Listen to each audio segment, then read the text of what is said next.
All righty. So let's hit it here, folks. Welcome to the Unizin webinar on A Tale of Three Institutions, Learner Data to Real Impact. And I'm here with three of our Unizin members through different institutions, and I would like everyone to introduce themselves. I am frankly the least important person in this room. I'm Kathy O'Brien. I'm the CEO of Unizin, and I do have a strong background in higher ed, both at the University of Wisconsin and at Indiana University. But for the last couple of years, I've been privileged to lead Unizin. So Maggie, you want to go ahead and introduce yourself? Sure. I'm Maggie Jesse. I'm the Senior Director for the Office of Teaching, Learning, and Technology at the University of Iowa.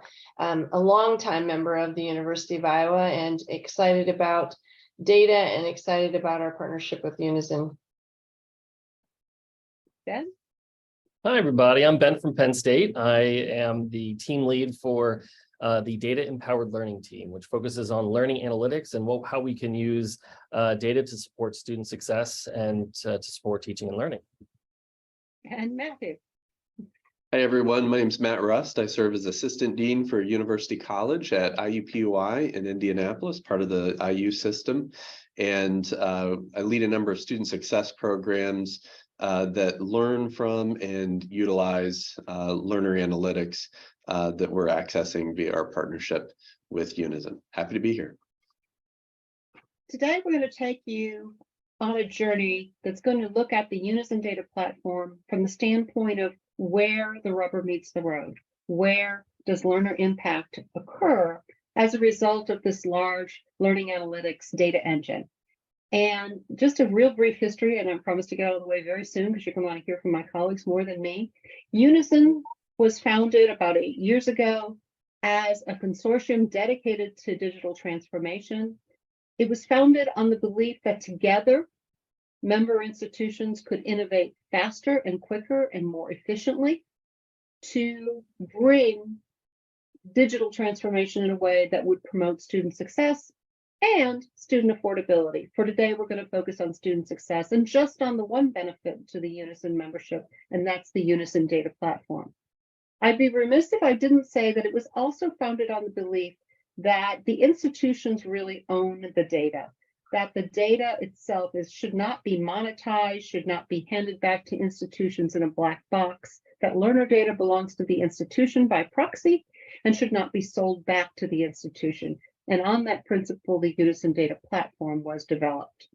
So as I look at this, I think about how do we get from data to intelligence? How do we take just plain raw data and turn it into something that will produce actionable insights?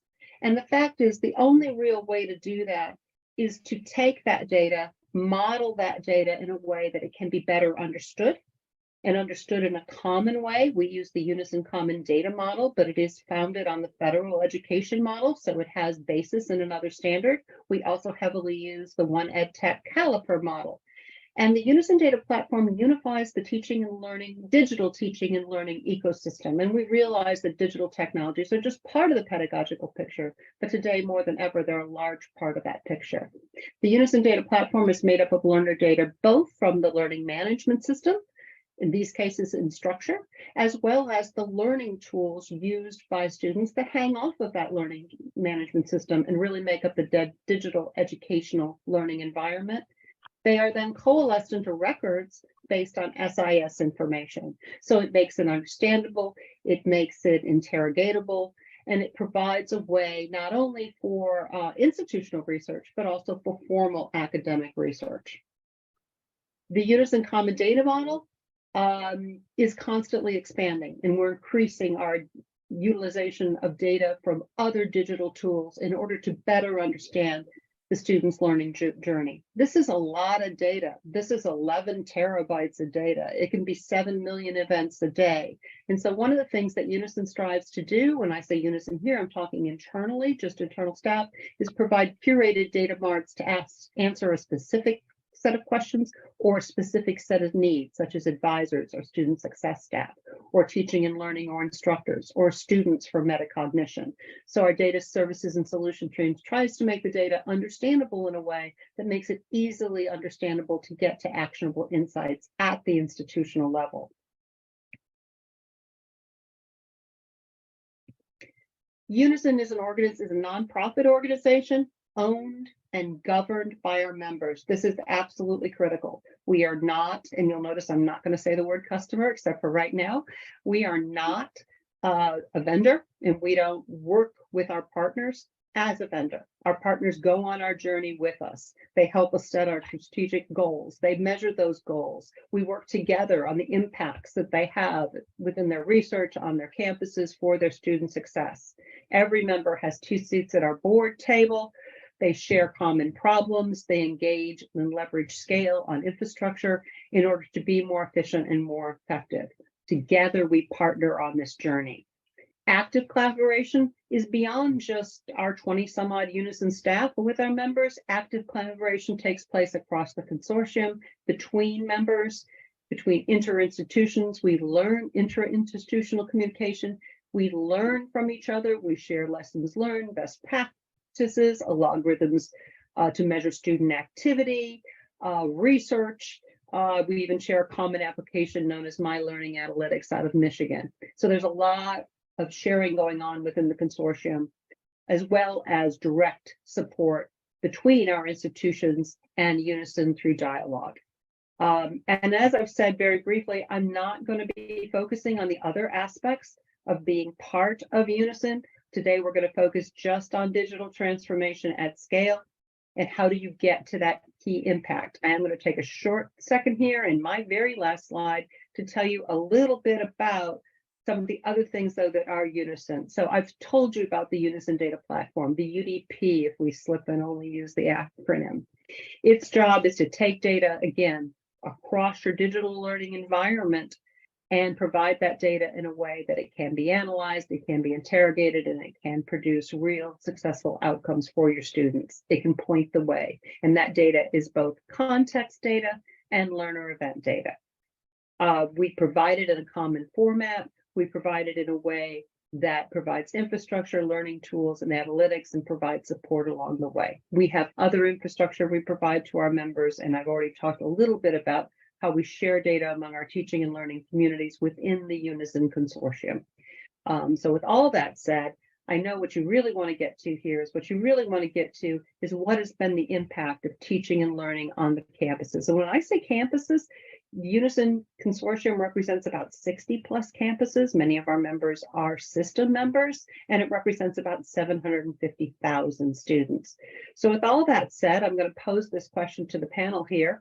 How does your institution leverage Unizin Data Platform learner data in order to support student success?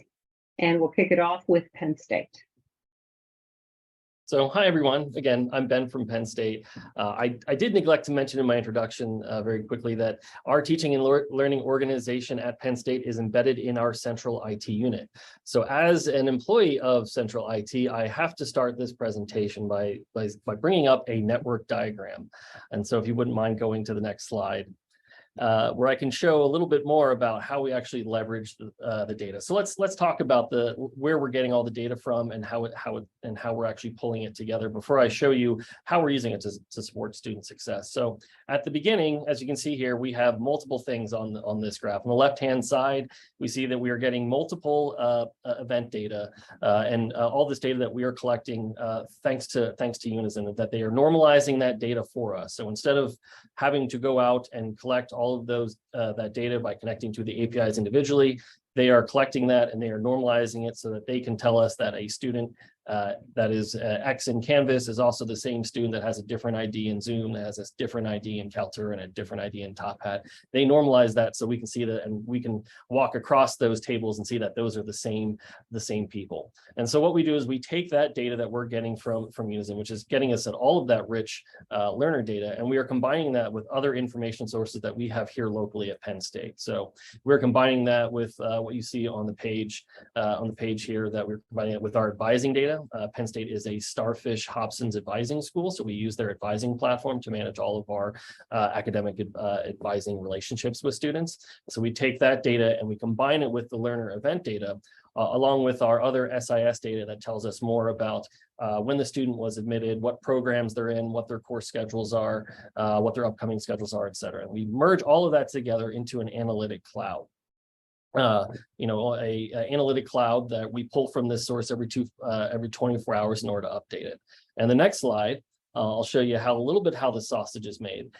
Is that we take that analytic data, all that raw data that we're getting from Unizin and our other sources, and then we are using a data science transformation layer in order to then take all those pieces and put them together so that we can optimize how we are going to ask questions against that data set so that we can better deploy the answers into resources that are either operational endpoints, we'll make analytics that push back into Starfish so that our advisors can see the results of our analytic work, or we create our own custom web applications, our own integrations, such as Course Insights, which I'll show in a little bit, which is a Canvas LTI, which integrates into our learning platform so that we can push analytics straight to faculty, because Canvas is where they are living and working and teaching their courses.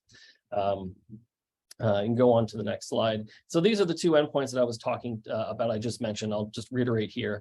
Our two main web applications we develop is Elevate. This is our integration with Starfish, where we provide activity. We provide alerts and warnings for students' online activity. So if a student falls below a certain threshold of haven't been active in a class, we can push that alert to an advisor that's in Starfish to let them know that, hey, this student hasn't logged into their course in at least 7 days. Maybe that's someone you can go check on. So that's a way that we are helping advisors improve retention. I'll show a screenshot of that in a minute. Then the other application we have listed here is Course Insights. That is our Canvas LTI, where we are taking the same analytic information, but skinning it differently to ask different questions that faculty have when they are looking at their own courses. And so not only are we providing the activity data that we provide to advisors, but we can also provide more specific course demographic data to help provide answers about what is happening and describing the population of students that are enrolling in their courses. And this is some of the information that's not available elsewhere. So Elevate this is what one option of for integrating how we integrate with Starfish. So Elevate provides a way to view an advisor's Starfish roster with additional data on the right that indicates whether a student is in a period of low activity in a course, or a student has a more significant orange little bell alert on the right, a zero activity. So this shows if you click on a student, you'll then get to the next page, which is the student's profile, which shows more information that because we've combined all of our data sets together, we're able to pull information from our SIS system, from our advising system, as well as from Unizin, in order to paint a holistic picture of here's what we know about the student, here's where they are in their career, and here's their enrollments. And then when we click, we can see based on their current enrollments of the courses they have in Canvas, which are the ones that where a student has starting to disengage from their courses, or which is the ones where they have current periods of low engagement. So we click on to one of those courses here. Let's say we click on the Earth 101 that has the orange alert. We would then show, we have a dynamic graph where we are now painting all of the activity that has taken place in the course from the beginning of the semester to now. So this simulates a spring semester where the current date is April 24th on the right-hand side. And what we're doing is we are painting a graph where the red line represents the students' actions over time throughout the semester. And these are all the learning actions that is taking place, not just in Canvas, but because Unizin is also providing us event data from other sources. This is an aggregate, more holistic view of their learning tools. So whether they're doing activity in Top Hat or Kaltura or eventually Zoom, we'll be able, all of that activity data adds into these calculations. And so we take all of that aggregate data from the student actions, and then we compare that against the other students that are in their courses. So we have a relative metric to help us know when students are disengaging in comparison to the other students in their course. But we also have a very absolute metric that is the orange background that shows this is a student who hasn't engaged in the past 7 days. So here you see a pattern where there's been activity going on in the course. Then after spring break in March, the student has not didn't return back. Maybe comes back once in April 4th to see what's going on, and then disengages through the rest of the semester. And so this is a very graph that paints a different picture of engagement. And so what we've done, and this is how we then provide support for advisors, and they can see this pattern across multiple courses to see, is this happening in one course, or is this a pattern that's occurring across all courses? Now for faculty, and we'll go on to the next slide, we have Course Insights. course insights is embedded as a Canvas LTI. So LTI is the One Ed Tech formal IMS global standard for integrating into Canvas. And so we provide our own sort of analytics package for our faculty at Penn State, where we can show them this same activity data for a specific student in their course. And so we can, as a way to help identify, who's disengaging. I may not be able to see that they're engaged, like they're attending my class, but I may be able to see that, oh, they're doing something online. So at least I can help know who's actually showing up, whether virtually or in person. And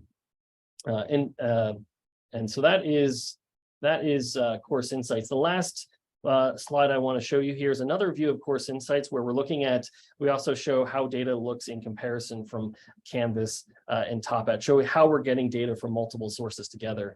And this also paints interesting pictures too, because at Penn State, people use Top Hat as a way to provide engagement in the course. A lot of faculty use it as a means to take attendance. And so this graph shows an interesting pattern where the student has continued to have Canvas activity, but has stopped having Top Hat activity after around March 14th.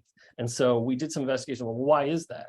Well, what happened is that the student just stopped showing up to class. So this is a student that stopped filling out the in-person Top Hat questions and the in-person polls because they were not attending the class, but they were following along online at home, doing their work in Canvas that was the assigned work. And so we can see starts of gaps with that. And so we can start to think of new analytics that we can build off of this data. And so that's how all the ways in which we're trying to support student success at Penn State. Thank you very much, Ben. Really appreciate that insight from Penn State. Let's take a look now at the University of Iowa. Thanks, Kathy. Thanks. So the Unizin Data Platform at Iowa, we use that and other data sources, and it's allowing us to expand our learner analytics applications and dashboards for a number of people. It informs students, instructors, and program administrators. Today, I'll focus on one of the platforms that's been designed primarily for student use, which is called Elements of Success. But as a side note, the other two major pilot projects that are in the works are one for advisors called the Digital Learning Scorecard, and one for instructors called the Instructional Analytics Dashboard, which helps to determine student engagement with our LMS toolset.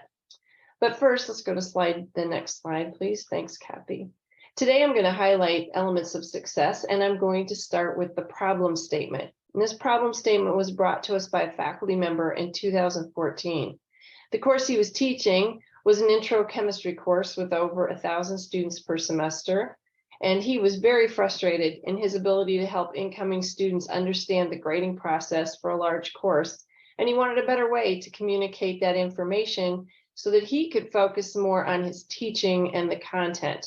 He was concerned that student misconceptions about their standing in the course would lead them to become frustrated and demotivated, and he believed there should be enough engagement data in the LMS to develop a tool that would offer confidential and easily accessed information to students on their standing in the class, along with resources and suggestions for improved outcomes. And I want to note here that this first exploration back in 2014 was well before our membership with Unizin. But seeing how powerful and the powerful potential of that data, what it could bring to student success, was certainly a motivator in our decision at Iowa to join Unizin. Next slide, Kathy, thanks. So research supports what that faculty member was requesting. Students do have improved outcomes when they can develop better self-regulation of their own learning. And many of the courses using Elements of Success, as I said, are large enrollment introductory courses with enrollments of mostly first and second year students. These students who are coming right out of high school can have a very unrealistic expectation of how their grades will look at the university level and very little understanding of courses using curve grading. They really haven't developed a mature level of metacognitive monitoring accuracy, which means they will likely miss opportunities to improve their own performance.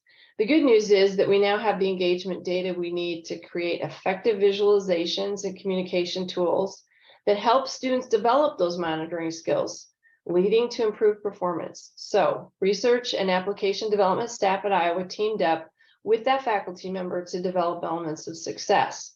And Elements of Success provides real-time feedback on performance to help students achieve their desired outcomes. It tells students how they're doing right now in comparison to their peers. It provides an estimated grade for them if they continue on the same path, as well as tips on how to improve, such as utilizing campus resources and active participation in lectures and discussions, better listening and note-taking. That all seems obvious to us, but it's clearly not always obvious to the students. So Elements of Success uses an easy to understand visual format that provides students insights into their overall course progress and their progress by grade category. Most valuable for courses with the following characteristics: high enrollment, or those that use a curve, courses with historical established grading structures in place, where students tend to have confusion or even misconceptions about their progress, and where there is frequent formative assessment. It should be noted here too, though, that there is a window of opportunity for improvement that is not infinite.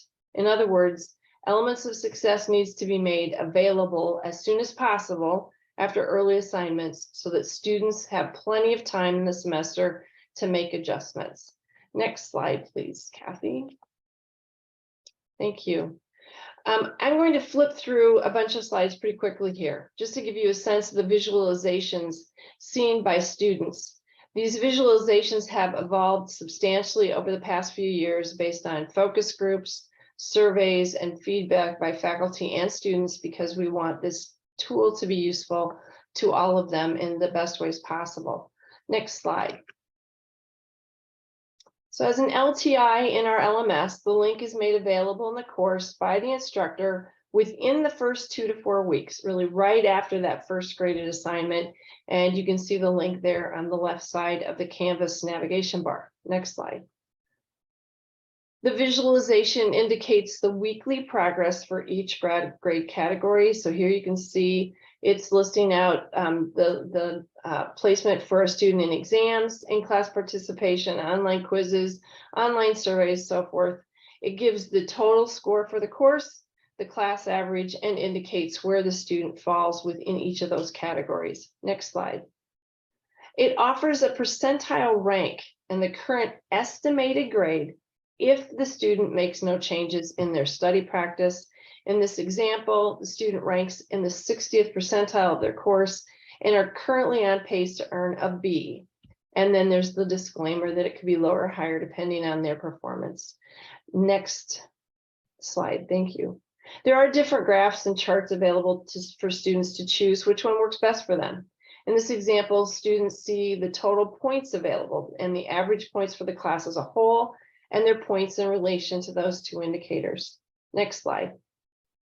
Students are encouraged to regularly set goals that include a set of actions chosen by the instructor for reaching their goals. Note that only students see the goals that they've set, and they're offered periodic opportunities to reflect on those goals and make changes.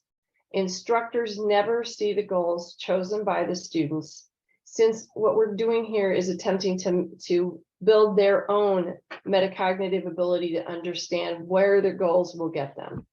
Next, faculty are provided an option to include very targeted feedback intended to encourage students to take actions that are associated with proven results.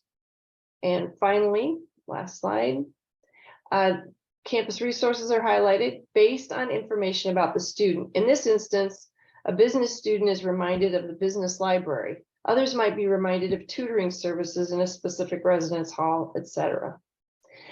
A bit later, we'll look at some other comparison outcomes, but now I'm going to turn it over to my colleague, Matt. So I'm going to be fairly brief in this particular section, but just want to highlight that at IUPUI, we had a history of looking into using predictive analytics to support student success efforts. And we had been working with a vended solution that was more of a black box approach and did not give advisors insights into why students were being flagged for intervention. And not surprisingly, advisors were suspicious of that tool and therefore were not using it to the extent that we wanted them to. So as we were exploring using learning analytics from our learning management system, we wanted to make sure that it was going to actually be a strategy that would be worth the investment of the advisor's time. With our limited advising resources, we want to focus those on the students who will most benefit from that interaction at the right time. So as you'll hear about in just a minute when we come back in the evidence section, we really focused on setting up a randomized controlled trial to test whether this would actually be possible and worth the investment of time.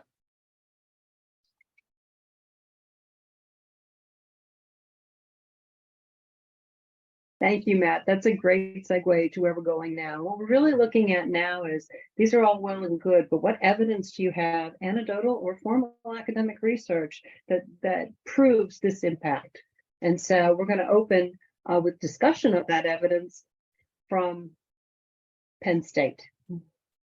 Sure, thanks. So aside from the stats on screen where we've shown how much impact we've been able to have from, at least from our advising standpoint from the Elevate tool, I think there's a couple of really interesting anecdotes that we have received from advisors who have used the tool where, especially this, I mean, one of the reasons we created Elevate, that was a part, oh, I'm sorry.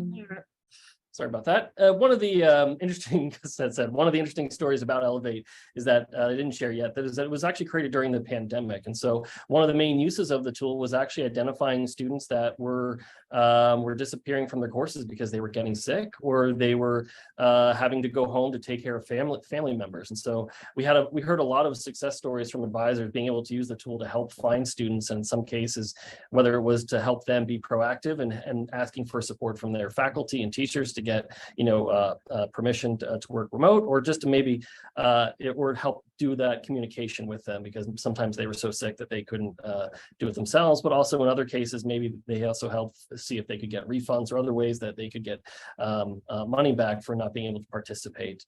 And so that has been one of the that's been one of the sort of human stories that have come out of Elevate. From Course Insights, we are working on a research study with right now where we've been interviewed about half of our pilot users, and we are collecting both the survey results as well as interview results that we are compiling, and hope to have a report out, a white paper and report out this spring, which we're happy to share with the Unizin community as well. So. Thank you very much for sharing that, Ben. A lot of impact there, a lot of different campuses involved. Let's move back to Iowa. So we're examining the question, what evidence do you have of the impact of using learner data? Thanks, Kathy. We've done extensive research on elements of success. Some of it was relatively young, but here you can see two publications and one presentation cited at the bottom of this by several staff and faculty at the University of Iowa. And the publication is obviously available to those that want to dig into this more deeply and into the science. Let's go to the next slide and maybe look at some pictures of what's come out of some of this. So in this first slide, we're comparing the outcomes of elements of success for elements of success users and non-users. And I may not have made it clear before, but students have the choice to click on and use elements of success or not. The faculty make it available, the faculty encourage their students to do it, but it remains the student's choice on whether they go in and look at that information and try to leverage it for their improvement. In this first slide, we're comparing on the left elements of success non-users with, on the right, elements of success users. And these are from students who had estimated performances that were equal to a D or an F. So we were estimating that that's where they would end up by the end of the semester if their performance continued.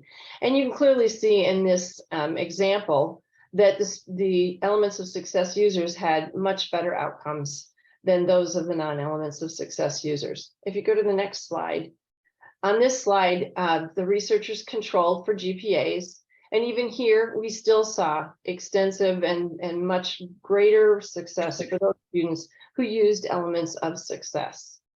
And then finally, we did pull out one more slide here. We pulled out the underrepresented minority students to see how it might impact that population, and a relatively small N on this one, but still we see some substantial improvements for those students who used elements of success to improve their performance. Moving from Iowa now back to IU or IUPUI at Indianapolis. Matt? Yeah, thanks. So as I was alluding to earlier, when we were looking into a learning analytics intervention here at IUPUI, we set up a randomized controlled trial. And so we looked at our students who had the lowest activity in the LMS across 2-week time spans in the first 6 weeks of in this case, the fall 2020 semester. And we were using our university college students. These are our pre-major students, not yet in their majors. And that is our program that has a disproportionately high amount of first generation, low income students and students of color. The screen shows you there our treatment group, the students we actually flagged and intervened with, versus our control group, the students that we flagged but did not intervene with.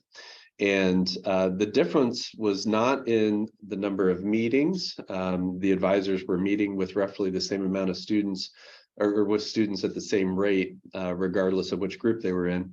The difference was in the email contacts. And so advisors were reaching out via email based on this flag that we were establishing. And students responded to that, it appears. There was some interaction happening. And there were noticeable differences in outcomes. So significantly higher term GPA for the treatment group students. Again, these aren't great GPAs, but keep in mind, these are our least active students in the LMS.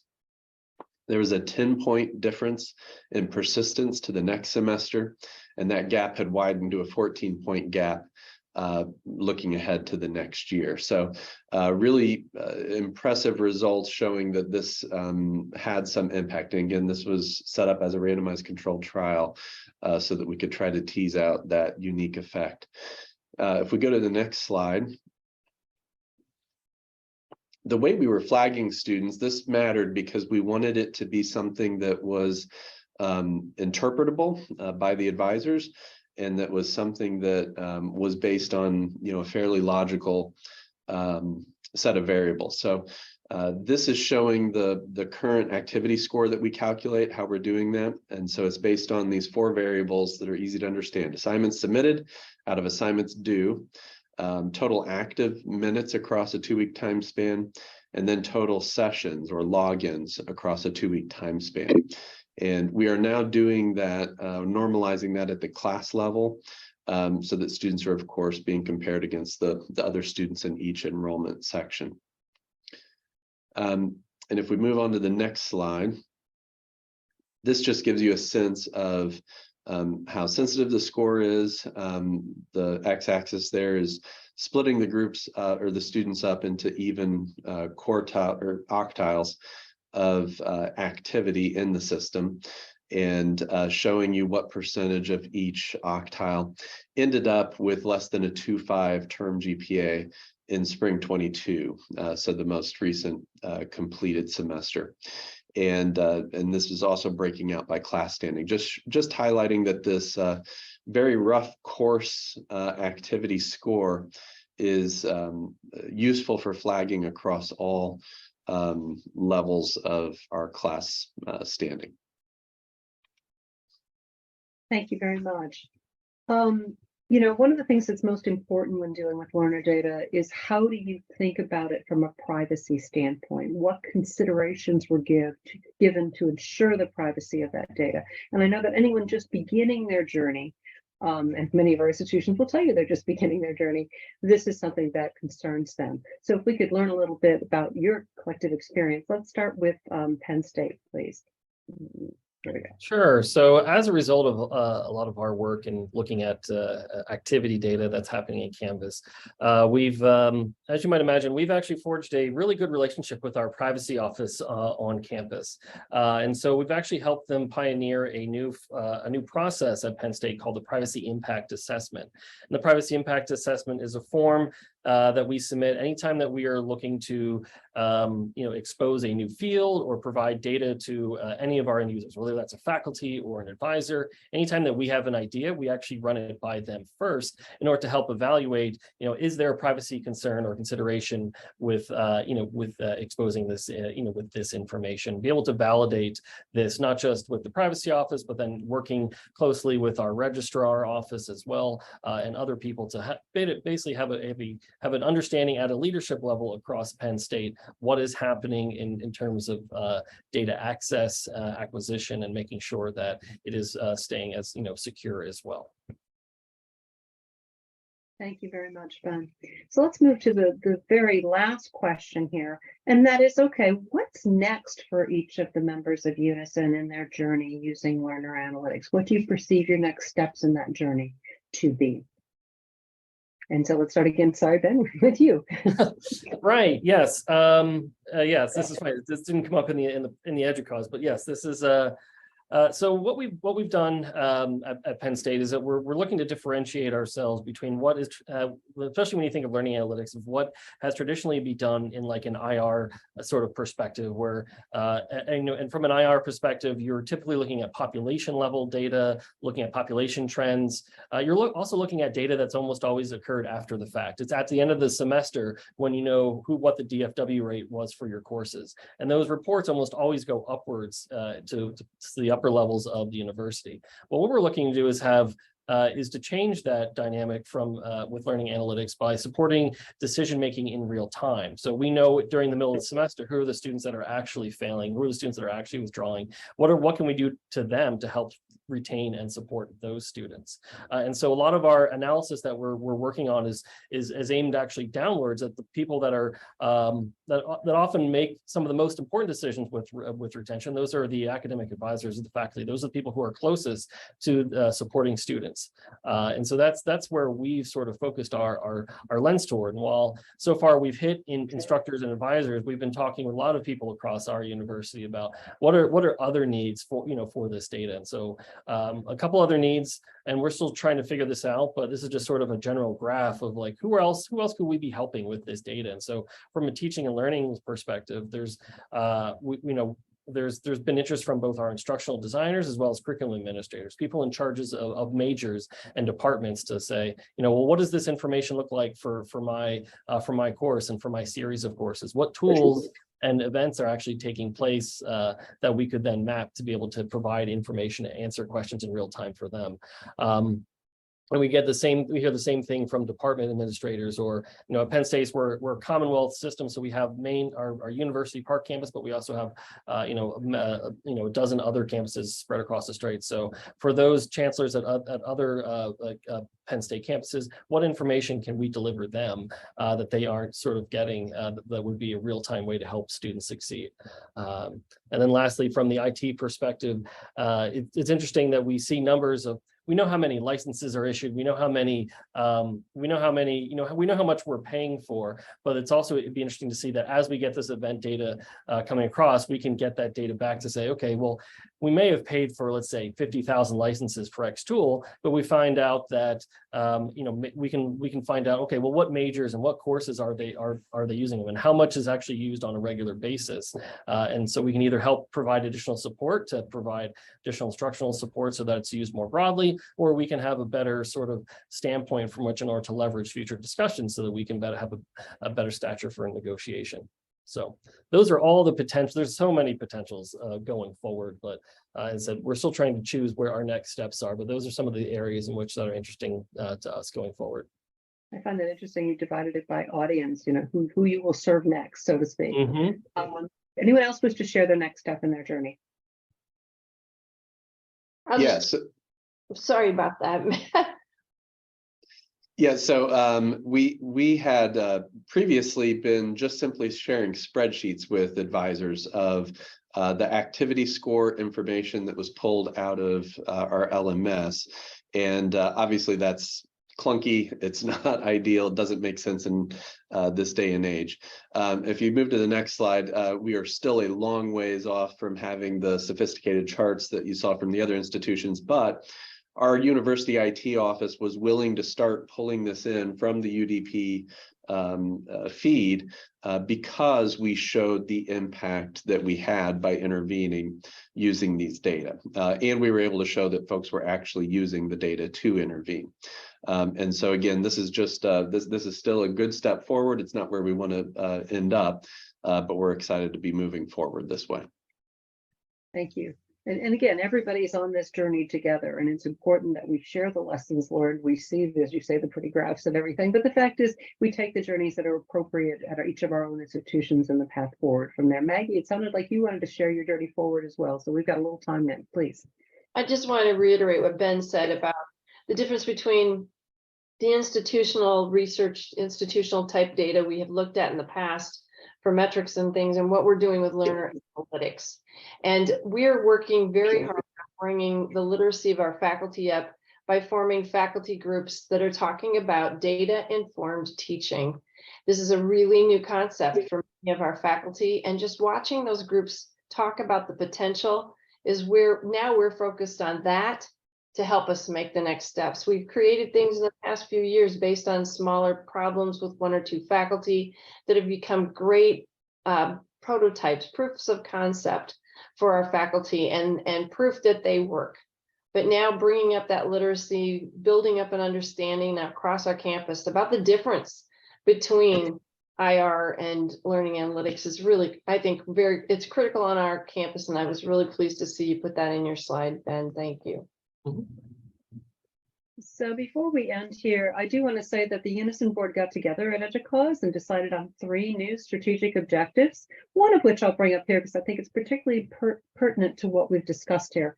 So 6 of our institutions have built some sort of a learning activity score for a particular set of audiences. And strangely, or though not surprisingly, they've all built it slightly differently. And yet the research in each case, anecdotal or otherwise, supports its usage to improve student success. So one of the things the Unizin will be doing as a consortium is examining how these were calculated and sharing them widely in curated data marts around the types of data that is used within those calculations. What are the calculations? Obviously, what's the research behind it? And ultimately, we hope to produce APIs that will make it simpler for other institutions to build this into their own IT ecosystem where it's most effective. Nobody needs another tool to look at. We need the data that we need in an understandable way, in a proven way, at our fingertips. And that's our goal in providing the infrastructure around learner data. So I want to thank all 3 of our panelists tremendously for doing this both at EDUCAUSE where it wasn't recorded and here so that we have an opportunity to share it more broadly. And thank you very much for joining us. Appreciate it.